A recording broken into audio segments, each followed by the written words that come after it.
Buenos días, nuevamente estamos iniciando ya otro día martes, día 2. Siempre compartiendo y aprendiendo acerca de el secreto de fundamentar todo en Cristo. Vamos a leer un pasaje en el libro de Colosenses, en el capítulo 2, del versículo 8 en adelante. Para empezar, el subtítulo el título que tiene ese párrafo dice plenitud de vida en Cristo.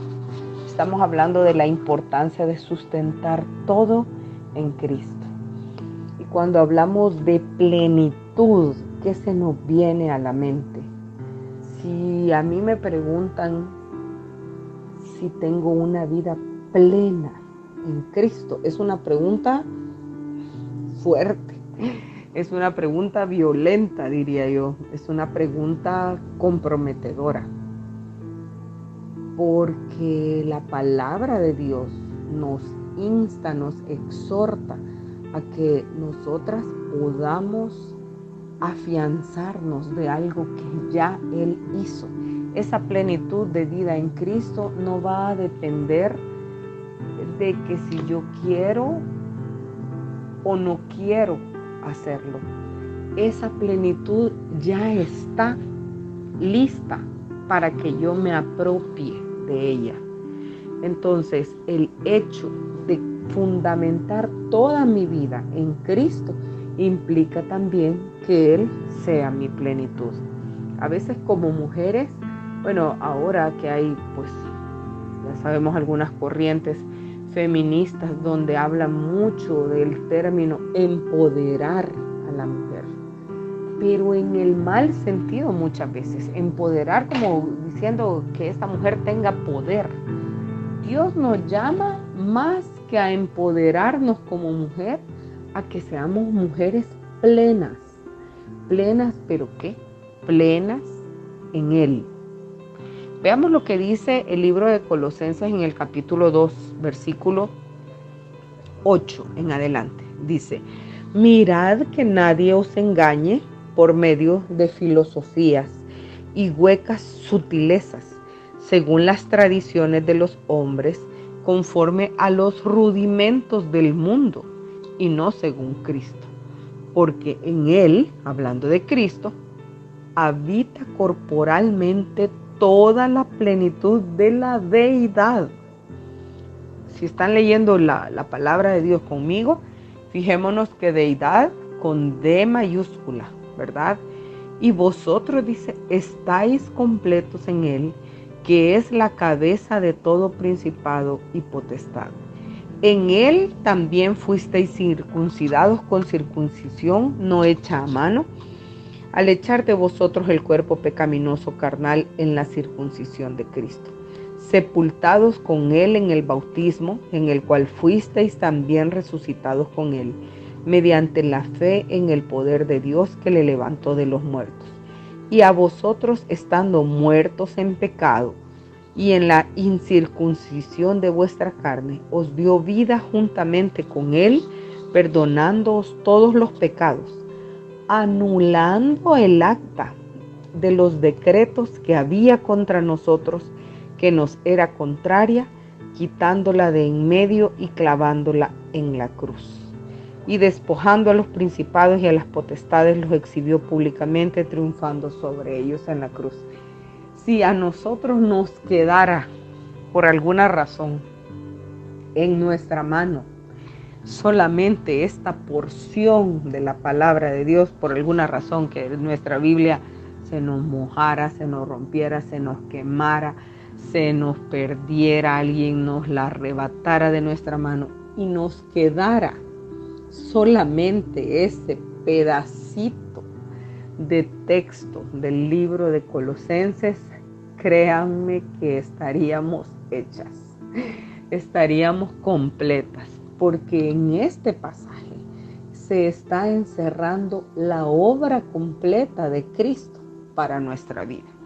Para empezar, en el versículo 8 nos exhorta a que nadie nos engañe. ¿Qué quiere decir? Que hay una lucha espiritual. por nuestra fe.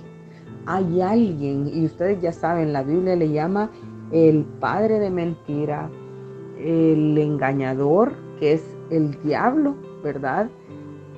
Que está interesado en robar nuestra fe, en tratar de engañarnos. Obviamente el diablo no va a venir como ese ser rojo con cachos, con esa presentación.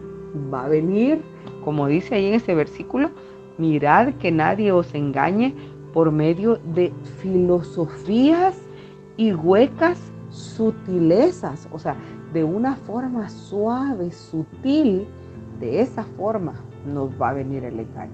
Pero nos dice aquí como que alerta, mirad que nadie os engañe, ¿verdad?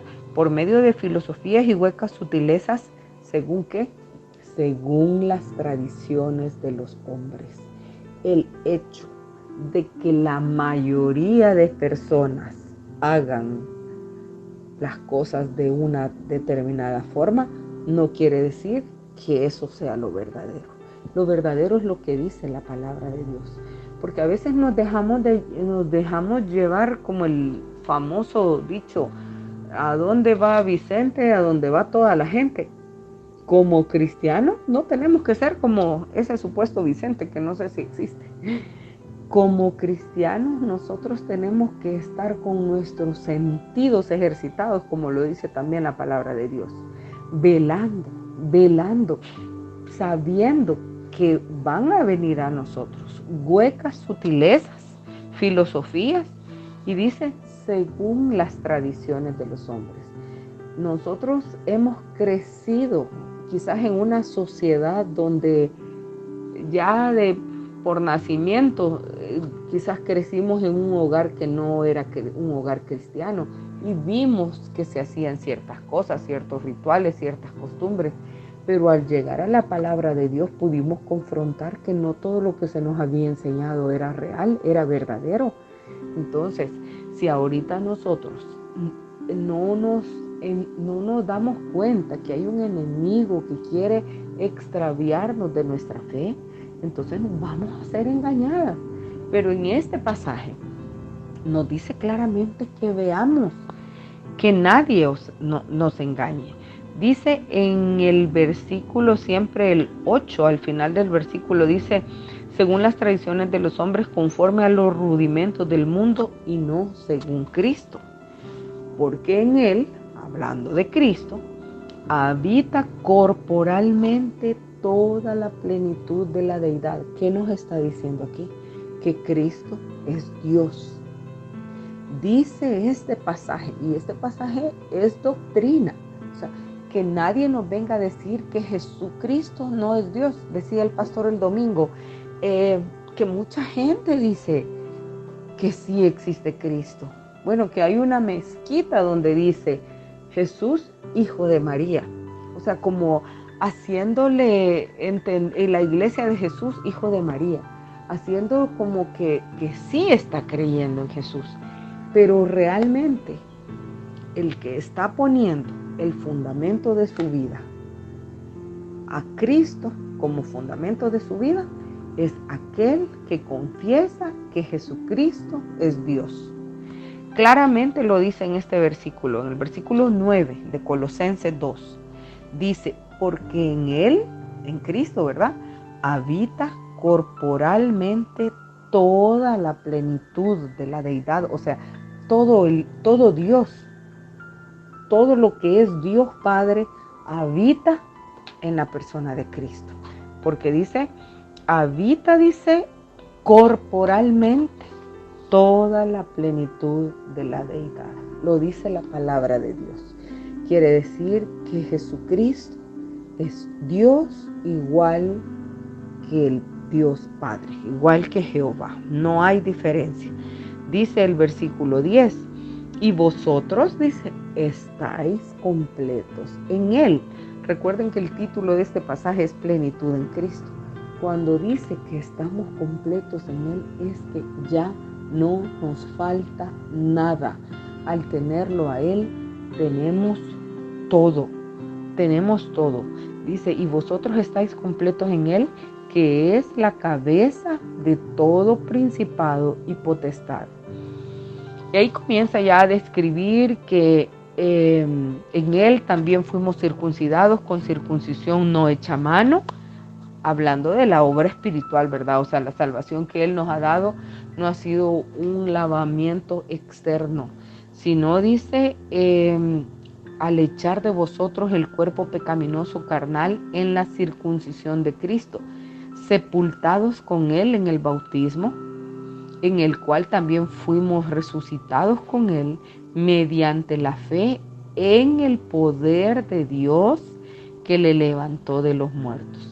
Y dice, en el versículo 13, y a vosotros estando muertos en pecados y en la incircuncisión de vuestra carne, o sea, nosotros estábamos perdidas, nuestra posición antes de Él era que estábamos perdidas, estábamos llenas de pecado. Pero dice el versículo 13, os dio vida juntamente con Él, perdonándoos todos los pecados.